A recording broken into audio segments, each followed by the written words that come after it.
New year کی آمد ہے اور لوگ مختلف قسم کی تیاریوں میں لگے ہوئے ہیں.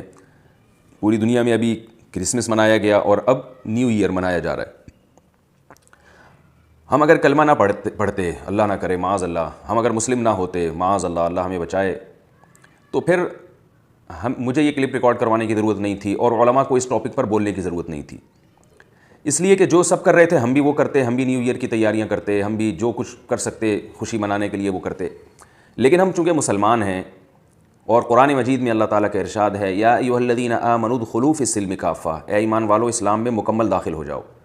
مکمل داخل ہونے کا اللہ نے اس لیے حکم دیا کہ اسلام کے پاس مکمل تعلیمات موجود ہیں، ہر چیز میں گائیڈنس موجود ہے. تو یاد رکھیے ایک وہ شخص جو اللہ کو اور اس کے رسول کو نہیں مانتا، اسے کسی سے پوچھنے کی ضرورت نہیں ہے کہ مجھے کیا کرنا ہے. لیکن جو اللہ اس کے رسول کو مانتا ہے اسے اللہ اور اس کے رسول صلی اللہ علیہ وسلم سے پوچھنا پڑے گا کہ مجھے اس موقع پر کیا کرنا ہے، کیا میرے لیے وہ سب چیزیں حلال ہیں جو دنیا کر رہی ہے، یا اس میں اللہ اس کے رسول صلی اللہ علیہ وسلم کی طرف سے کوئی پابندی ہے. تو جب ہم رسول اللہ صلی اللہ علیہ وسلم کی تعلیمات کی طرف دیکھتے ہیں تو ہمیں قرآن نے اور رسول صلی اللہ علیہ وسلم نے یہ بتایا ہے کہ یہ دنیا مسافر خانہ ہے، یہ رہنے کی جگہ نہیں ہے.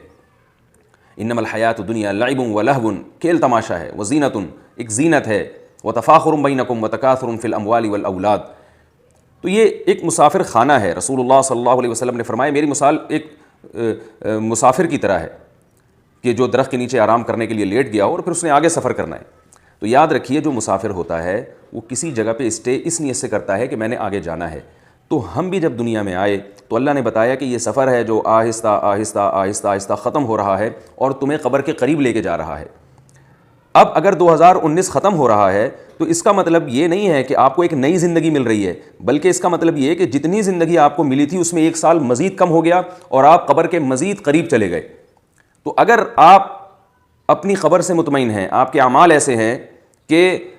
آپ کو یقین ہے کہ نبی صلی اللہ علیہ وسلم کی تعلیمات کے مطابق وہ قبر جو ہے روضۃ من ریاض الجنہ ہے، وہ جنت کے باغوں میں سے ایک باغ ہے، تو آپ خوش ہوں. لیکن وہ نئے سال کی آمد پہ نہیں، پھر آپ کو ویسے ہی اطمینان ہونا چاہیے. اور قرآن مجید میں اللہ تعالیٰ فرماتے ہیں کہ ان الذین قالوا ربنا اللہ ثم استقاموا تتنزل علیہم الملائکۃ الا تخافوا ولا تحزنوا، کہ جو لوگ کہتے ہیں کہ ہمارا رب اللہ ہے اور وہ پھر اس پہ ڈٹ جائیں، اعمال اور ایمان میں مضبوطی دکھائیں، تو فرشتے ان کے دل پہ نازل ہو کے ان کو خوشخبریاں دیتے رہتے ہیں کہ اللہ تخافوا، خوف نہ کرو، موت عن قریب آئے گی اور تمہیں ان دنیا کے جھمیلوں سے نکال کے جنت کی یعنی بہشت کے باغات میں اور جنت کے باغات میں داخل کر دے گی. تو یہ فرشتے کوئی سال کی ابتدا میں نہیں آتے، یہ ہر وقت ان کو تسلی اللہ کی طرف سے ملتی رہتی ہے اور وہ خوش رہتے ہیں. اور اگر آپ کے اعمال اچھے نہیں ہیں تو یہ پھر خوشیاں بہت جلد پھیکی پڑنے والی ہیں، کیونکہ پھر آپ کی مثال اس مجرم کی طرح ہے جس سے قتل ہوا ہو اور حکومت نے اس کو پھانسی کی سزا سنا دی ہو اور یہ بتایا ہو کہ 2020 یا 21 یا 22 یا 23 کے اینڈ میں آپ کو پھانسی پہ لٹکایا جائے گا. تو آپ بتائیے کہ جب 2019 ختم ہوگا تو وہ مجرم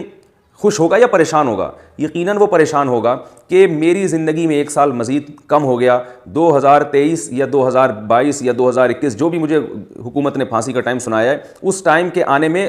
وقت اور سمٹ گیا ہے، کم ہو گیا ہے. تو وہ تو اس کی تو نظر میں پھانسی کا پھندا لٹکا ہوا اس کو دن رات نظر آئے گا کہ بس اب میں عنقریب لٹکنے والا ہوں، اب میری زندگی ختم ہونے والی ہے.